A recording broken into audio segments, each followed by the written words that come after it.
Hello, guys. Welcome to the new episode of JellyCast. And our guest today is the founder of Blocksmith Labs, Smiths, and upcoming project Migos. And I think there are so many questions and interesting topics we will cover today. Hello, Alex. How are you today? I'm doing great, thank you. Thank you, man. So I should call you Nexon, Noon. NXXN? Noon. Just noon. Noon. Yeah, Perfect. Okay, Noon. that's This is nice. great. Yep. Honestly, it's a pleasure for me to meet you, bro.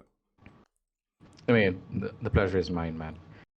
So I we'll. know I've been watching your Twitter posts, your alpha calls, all of that. Yeah. Oh, thank you. I'm a big Appreciate fan. it.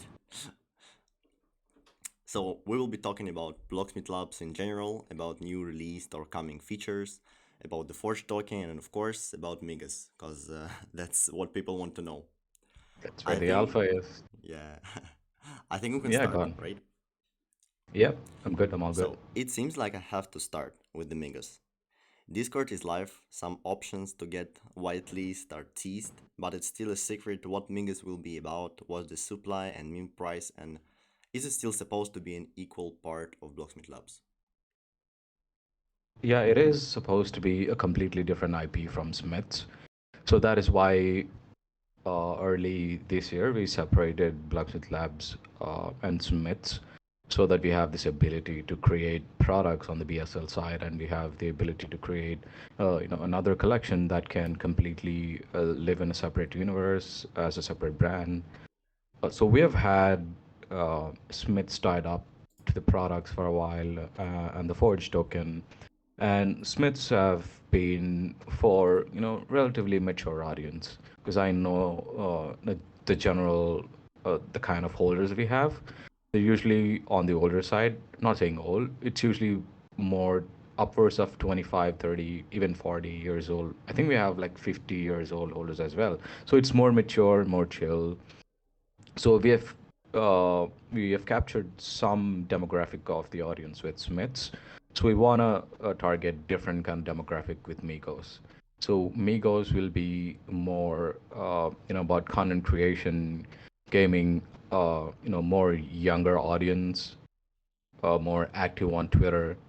So all of that. So different kind of audience, more fun loving. So that sort of stuff. Okay, that's really great. And the different options of getting the spot there.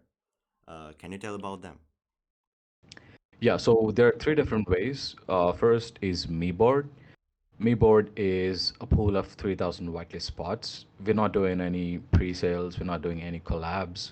So this is the only way for any DAO community project to get Migos whitelist spots for their community. And the way it works is through voting, and voting is only done with Forge. So the higher rank you have, the more number of spots you get. Let's say there are 3,000 spots, right? Let's say a project gets 10% of the votes, Mm.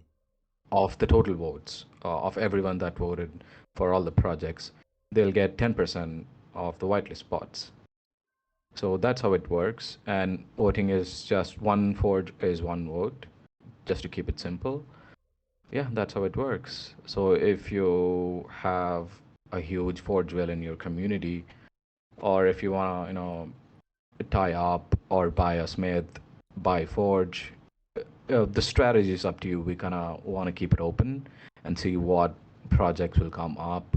Will they ask people to pull in? Will they ask people to vote? Will they ask, some of their holders who have also Smiths, something like that. So we're kind of curious to see what strategies projects employ. So that should be fun. That's one way. Second way is May Jump. We haven't really revealed anything yet, but May Jump is gonna be an experience. It's for individuals. So Me Board is for projects. Me Jump and Me List are for individuals. So Me Jump, you don't actually need to own any NFT, because lately we have seen that all new projects give whitelist spots to other communities. So there's not really a way for anyone new into the ecosystem to try and get a whitelist spot for a new NFT drop, right? And Migos is gonna be one of the most, or if not the most hype projects of all time. So we also wanted it to be more accessible, not by through luck or by raffles or giveaways or something like that, just a fun digital experience way. So they also have fun, even if they don't win the whitelist spot, it's going to be fun. That's what we're aiming with Me Jump. That's one way. Me List is also for individuals, and Me List is for rewarding the best, contributors in the ecosystem, content creators, alpha callers, artists, managers, so all sorts of active people in the ecosystem. So these are the three ways, only three ways. So there's not going to be any pre-sales, collabs, anything like that. That's really respectful because the pre-sales last time is not something what I respect, to be honest. It's a great Yeah, discipline. I mean, pre-sales kind of makes sense for some projects, but it doesn't really make sense for us. We're not really in a hurry to mint out on everything. It's fine. We know it's gonna be fine. But we want to be giving out the spots to people who really deserve, and have a game plan. Like a gamified system for all kinds of people, for projects, for new people in the ecosystem, for people who have already been contributing a lot in the ecosystem. So it should cover everyone, and should be fun overall. Oh yeah, it should be. And the middle list, you will be handpicking the individuals. Yeah, so it's not gonna be something like a Google form. It's gonna be mostly just a tweet. So it could be just a simple tweet, or it could be a thread, and you explaining how you'd add value to the community. It could be you could be saying, "Well, I've held these NFTs for a year, and this is why, and this is what I did to the community. I built this for them. I did merch for them. I did alpha call for them." So anything like that, you could explain yourself, and we'd give you a spot. So we want it to be, recognized. We want people who contribute to be recognized. So Milis is the other way. Okay, but if I already own a Smith, have I any chances to get the middle list too and get some more mints, or it's not possible for people who already hold the Smiths? No, Smith holders are already get one Migos for one Smith. Of course, you need Forge. So if you have 20 Smiths, you'll get 20 Migos. Mm-hmm. And you are still um, eligible for Me Board and also Me Jump. You can stack them up. You can stack your spots. Will allow that, but you're not eligible for Me List. Oh, that's sad. Okay. So, also so many people interested. The Migos mint will be fully in Forge or only for the holders, and what the mint price will be. I can't reveal that yet because it's Mm-hmm. probably gonna be end of July, mid July. Not sure yet. Everything is going great, but I'm not counting on my luck. So it'll happen when everything's ready and we're confident. We'll announce all of those details because the market is just ever changing, right? Right now, the liquidity on Sol is drying up, and ETH NFTs are not really also doing that well. I think only thing that is popping off is ordinals, and even on ordinals, you see like 100 sales a day, which accounts for a lot of volume, but it's not really that much liquid, right? Due to a number of reasons. Yeah, Mm-hmm. so the market is in really a tough position to try to target a date or have some sort of mint price. So that'll be closer to the mint when we feel like we understand where the market is going, how it's doing. Yeah, then so I can't really say anything now. Okay, but as I know, it's already confirmed that the holders will be able to mint for Forge or not. Yeah, that is already confirmed. Yes, Okay, that's what I wanted. it's gonna be about 3 to 4 months. It's still an estimate, but it's gonna be about 3 to 4 months of staking. Mm-hmm. Okay. So if you have held, so I can give you some alpha that I've not given out anywhere. Oh. So it's not a snapshot style. So you can buy a Smith now. and can wait for a couple of months, 3 months, 4 months, or whatever time it takes, and claim your mint then. So you don't have to buy and then claim, and you don't have to dump. That's the whole reason for this. So even if you buy the day before the mint, you can buy, wait for it, your Smith to get you all the staking rewards, and then mint 3 months down the line, 4 months down the line. So Okay, there's no snapshot, is what I mean. that's nice. That's how you want to prevent the dump. Yeah, just to ease the pain, because there's huge speculation leading up to the snapshot, and then there is just no real reason to hold after the snapshot. It's like, yeah, fuck it. I lost the snapshot. I don't want to do it anymore. So people are most likely to dump it and not give a shit anymore. But if you do it this way, people are like, oh, I can still get it 3 months down the line, so it's fine. So yeah. Yeah, okay. I think you can reveal it too, but there are some rumors that supply is gonna be 10 or 15K. Is it close to the truth? Yeah, it is. So it's gonna be around that number. It's gonna be somewhere around that.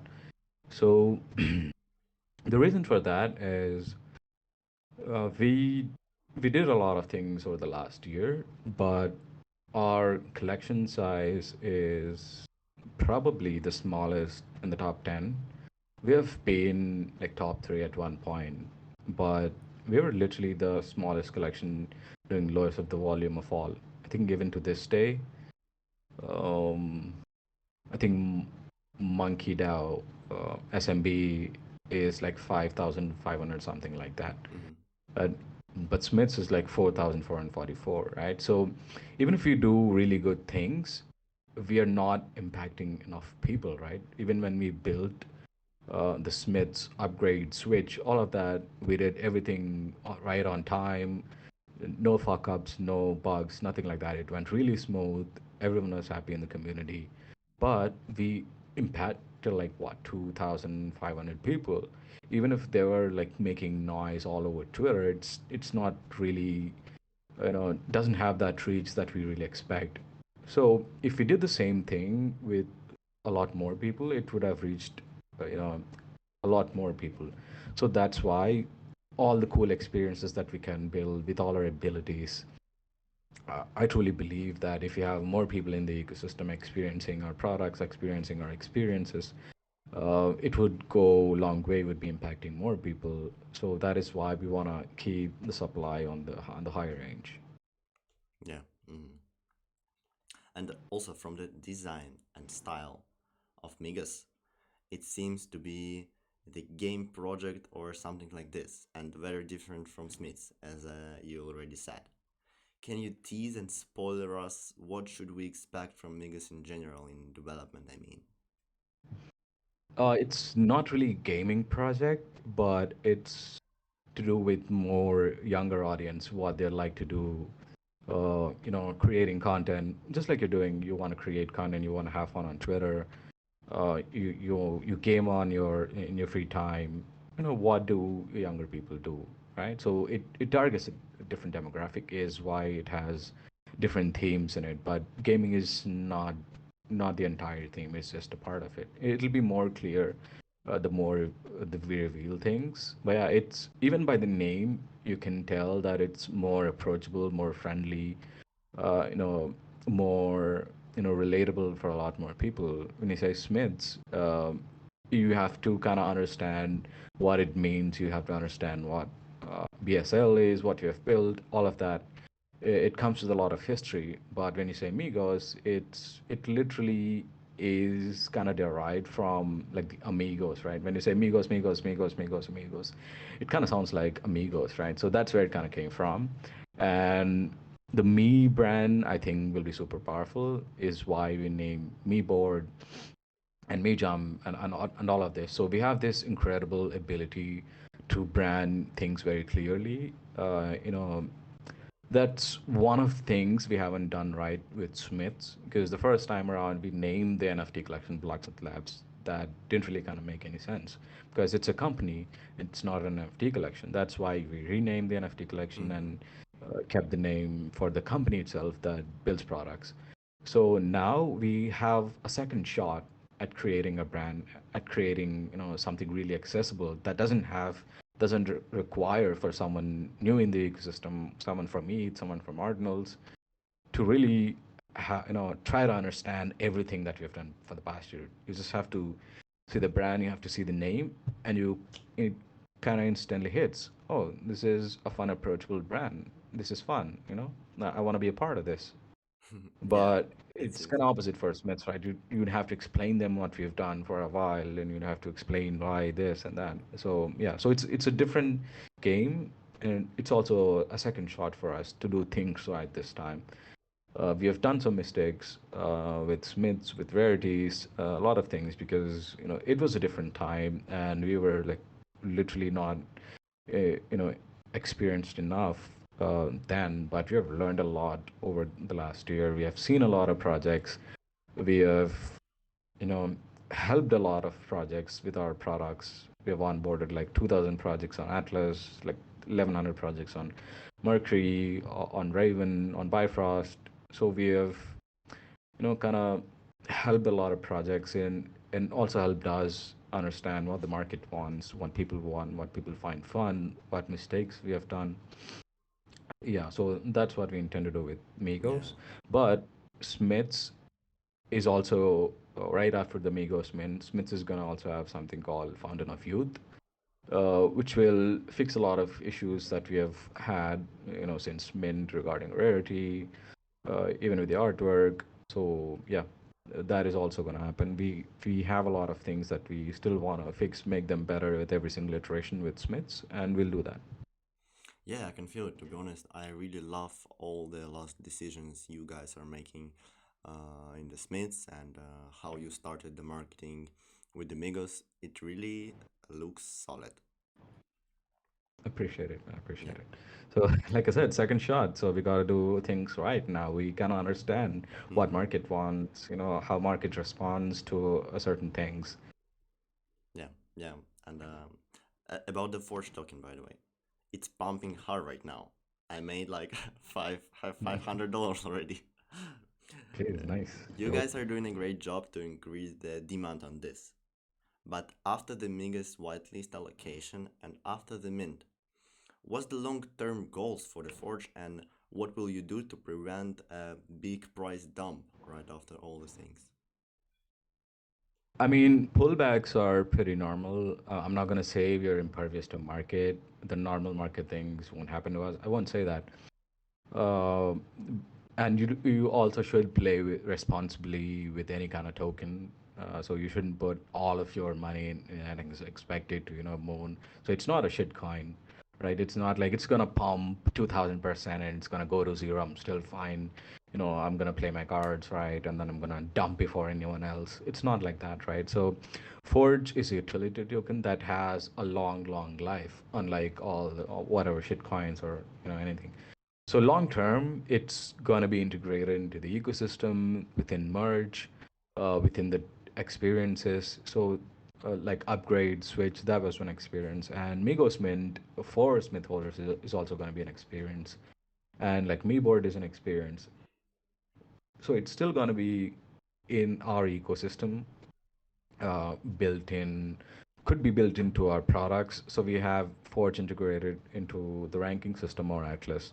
So it could be that. So it's more of a sustained growth mindset for Forge rather than, oh, let me just quickly pump this 2,000% and I don't care about it for a year. It's not like that. It's constant, slow growth. And that is why we also see our holders in a certain age because they understand, you know, how when certain companies do things sustainably, they really like it. But usually the younger audience don't really care for it. They want to make quick money, quick buck. Yeah. If it's all buzz and hype, they can make $500, $1,000, $2,000, and they can get out. That's what they really care about. But yeah, so that's not really our approach. This is not a shitcoin.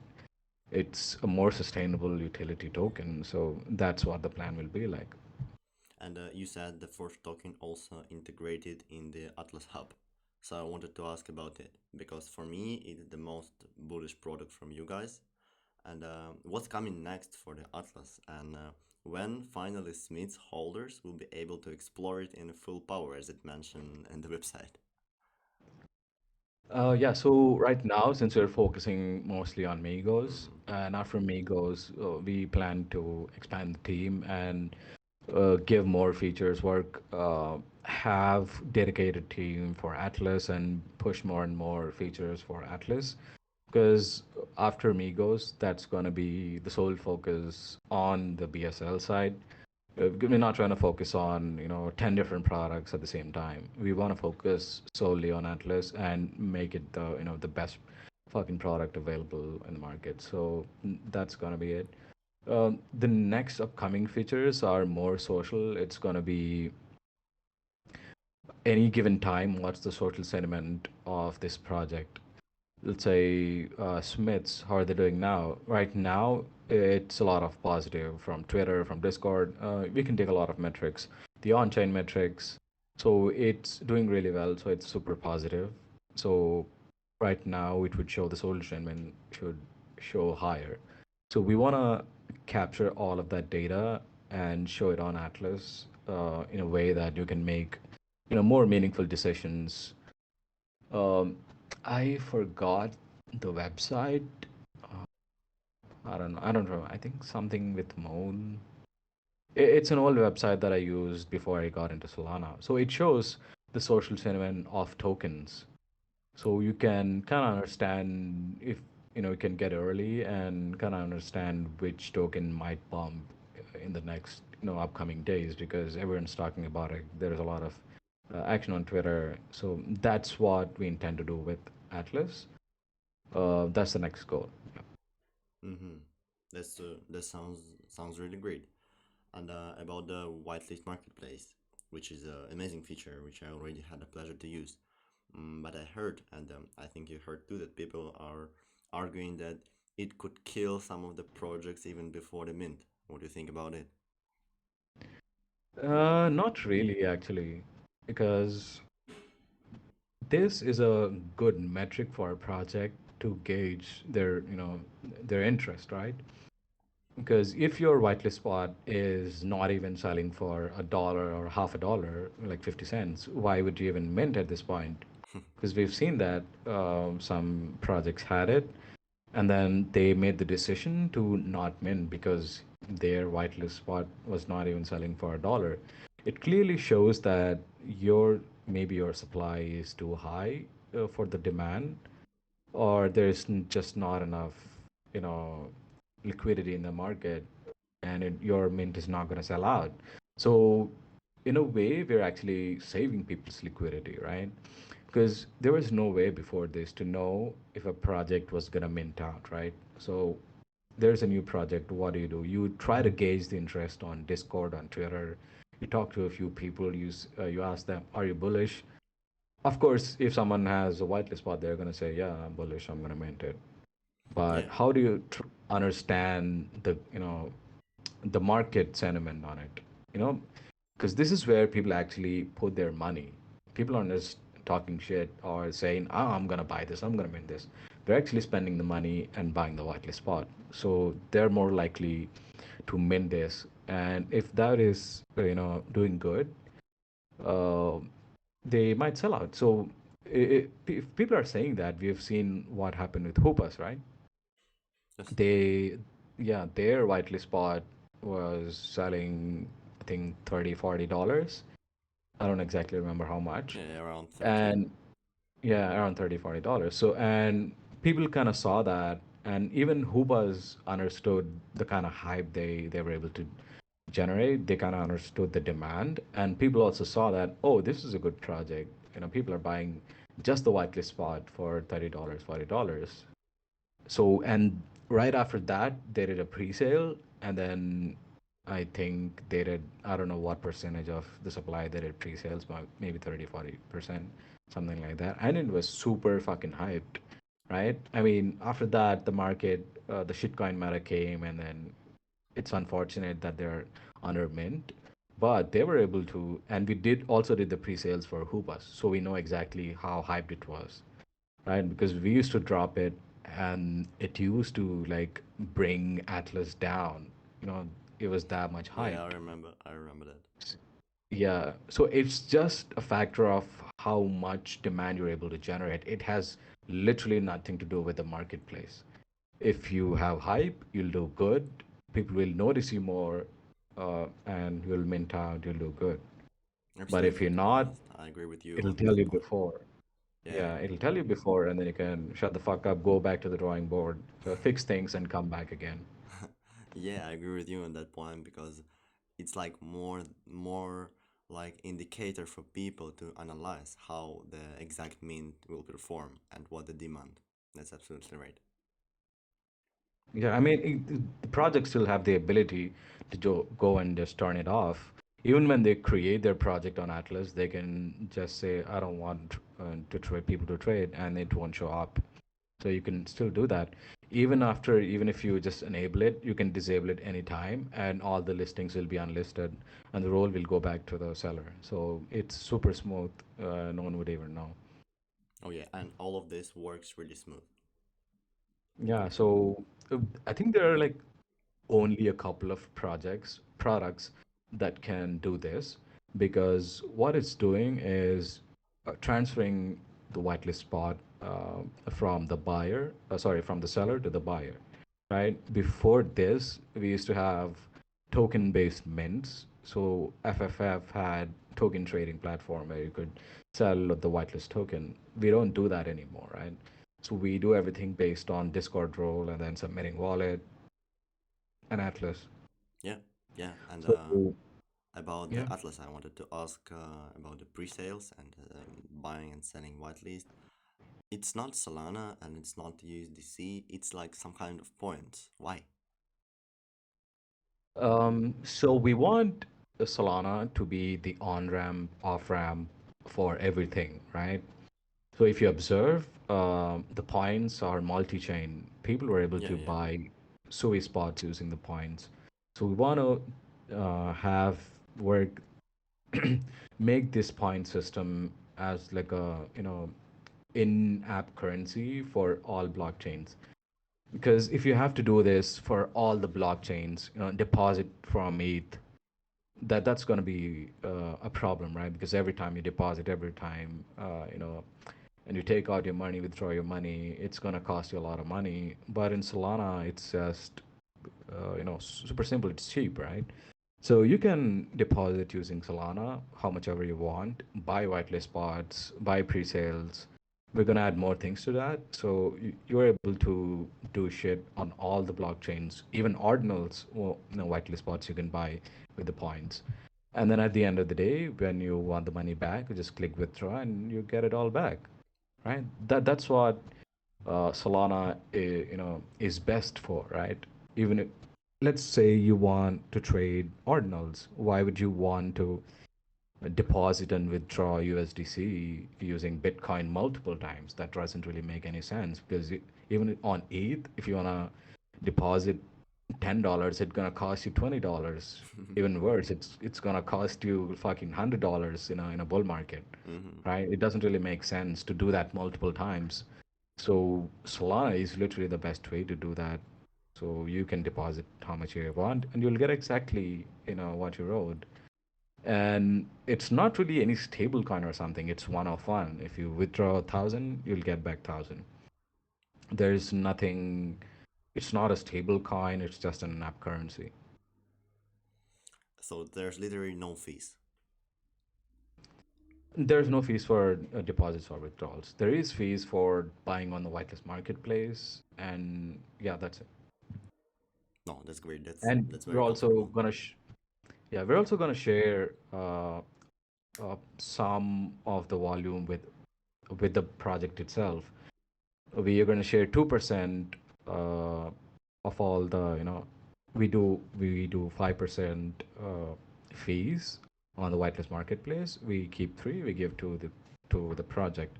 This could change, but the project could also benefit from the whitelist marketplace.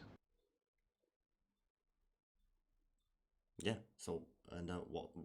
How the idea of that marketplace when you decided to make it? Sorry. Well, The I idea didn't. of the whitelist marketplace, it was Yeah, yeah. something that you were planning so long, or how the idea came? Uh, we literally announced it last December. If I don't know if you remember, we announced that we're gonna build Atlas last December, and in that post we had Whitelist Marketplace. I don't know why no one built it until this point. Maybe because of the reason that only a few products can do this. Because for you to be able to do this, you need your bot in their server to transfer the roles from the seller to the buyer, right? And it's a high barrier of entry because even if you build a product like that now, you should go and convince 2,000 projects, 3,000 projects. There are like 2,500 projects on Atlas now. So you should be able to go and convince all these projects that, oh, I'll take my bot and keep it in your server and give it these permissions. It's almost impossible because not everyone's going to trust Hmm. every single bot that's on the market, right? But Atlas has so many other features, collaboration management, wallet management. So we already have the bot in all of these postman premium projects. So it makes sense to have the whitelist marketplace, right? Because everything is in place already, and we're uniquely positioned to do this. Yeah, and one more important question. Will we be able to buy and sell Migas whitelist on Atlas, or are you guys gonna do this more exclusive? There's a plan for this, and it's probably gonna happen after everything happens. So, me board, me jump, Hmm. me list. After that, yeah. So we'll be able to sell and buy, right? So we have plan for that, and you'll see what happens to Okay, that okay, later on. Yeah, okay. I understand. You can reveal it. yeah, yeah. Okay, of course, no problem. Like everything, we have a trick up our sleeve, so we can't reveal that yet. So there'll be some twist, there'll be some plan attached to that. So I can't really, reveal that yet. Of course, I understand. Smiths, currently the main NFT project for you, and you said that you think that Mingus could flip the Smiths. Do you really think it could happen and why? Yeah, it could actually happen because this is a completely new brand and it is more approachable, like I said earlier. It's not tied to any utility, it's not tied to any products. It's more fun oriented, more approachable. People will be more in for the experiences, and you don't really have to know anything that we have done to this date. You don't have to know what BSL is, you don't have to know what Smiths are. We've already been reached out to by multiple media outlets, big media outlets, and then also some ETH people, and they don't really know what BSL is. To be honest, they saw Migos, they saw all the engagement, what people are doing for it, so they reached out. Oh, we're interested in Migos. Would you be interested to talk about it? Shit like that, right? So it has more reach beyond BSL, and that is why I think it could flip Smiths. I mean, if they come into the ecosystem, they learn about Migos, they learn about BSL and Smiths, and if they end up buying, it's also net positive for Smiths as well. But yeah, it could, it probably could. Wow, okay, okay. How it feels that soon you will have to be a leader of two huge NFT projects. Do you think it can be too hard? Yeah, what did you did you speak to Carlos? How is he managing this? I think he's okay, but tired. I'm always tired. This is true for every single founder there is. But I'm actually more excited than you know scared because we have been doing things right. It's just that we need more people in the ecosystem to see and understand and put in their time, right? People are not gonna. It's hard to make people learn about something if they don't have any incentive, right? Why would someone try to learn this when they can't make money from this, right? But if you're invested, if you're in the ecosystem, you're more likely to learn, you're more likely to understand. So I'm excited to see, I don't know, 3,000, 4,000, 5,000 more people in our family, in our ecosystem to be learning about us, learning about what we do, what, our values are, what it means to be in our ecosystem. So I'm actually really excited for it. I'm excited too to be among the Migos holders then. Let's fucking go. Smiths and Forge token benefiting from the old Blocksmith Labs products. How do you think Migos will fit into this system? It's not going to be attached to products or utility or forge token in It's any something way very because different. it's some completely different, and we don't want it to be attached to the same utility focus because we're already doing that. We don't want another NFT collection to be coming in and diluting the value because that was our plan with Beast, and we had to cancel it for different reasons that were not in our control. Yeah, but even then we were thinking, oh, we're diluting the value of Smiths. How are we going to be able to do that? So that's why when we do Migos, we don't want to, you know, dilute the value of Smiths. We want it to be completely different and people buying for different reasons as well. Yeah, that's. I think that's true. And you said about the more young audience and the holders. That the Yeah. people which will push the ecosystem forward in the near future. So I think Yeah. you're focusing on the right things. Yeah. So they tend to be more active on Twitter. They tend to be more, likely to create content, more, aggressive and passionate about what they like. And I think it's going to be fun. Absolutely. Alex, last question for today. And there's my Yeah. favorite one. How do you see Good. Blocksmith Labs, Smiths, and Migos in a couple of years? Yeah, it's a good question. I see BSL as a huge company. I want it to be a billion-dollar company, but that is my incentive.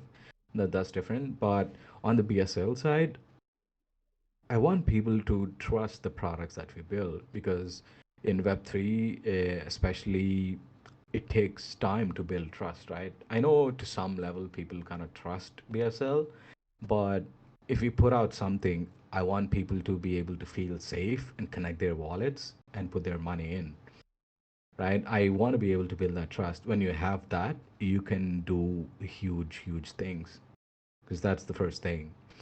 And that's on the BSL product side. And Smiths, I want Smiths to be a collection of really mature people who know what they're doing, project founders, builders, uh, top people in the ecosystem who really understand, are mature, and know how companies are built, collections are built long term. We already have that to an extent, and we plan to have more reach with Smiths. And we also have stuff planned about that. We have Smiths VIP, we have Smiths community, all of that planned in the future, and that's going to play out over the year next year. And I'm also excited about that. We only have planned for the next year, by the way, because we don't want to plan too ahead for 2 years in the future because everything changes. But if you're just asking me how I want to see them, Yeah, I yeah. want Smiths to be a place of, the top minds in the community, the top builders, top project founders who can help each other, finding the connections. If you want a dev, I have a dev, I have connections. If you want a designer, I have one here. If you want an artist, I have one here. And you could schedule a call with each other and say, oh, this is what I went through. So I want it to be an exclusive community. Like I said earlier, our biggest weakness is our collection size. I want it to be our biggest strength. So we want to make it more exclusive since we can't really do afford the things the 10K collections can do. So I want to play on that weakness and make it a strength for Smiths. For Migos, I want it to scale as far and wide as possible. I I want Migos holders to create a lot of fun content. I want them to rep them on YouTube, on TikTok, on Reels, all these platforms, and just have fun with it. But just rep Migos, if they wanna build something for Migos, it's all great. We're gonna help them because you see now people are doing a lot of fun things. Someone is creating their own merch. Someone is creating a community for some trades. A lot of this, and we're gonna enable them to do all of these things. So for me, I think the best quality of a founder is to be able to identify people, uh, with caliber, people who can do great things, and give them a platform. So I want to be able to do that for a larger audience on Migos and also on Smiths. That's solid. That's really solid. And thank you for today, man. It was an absolute honor and pleasure for me. Appreciate it, man. Glad we did this. I'm so happy. Absolutely.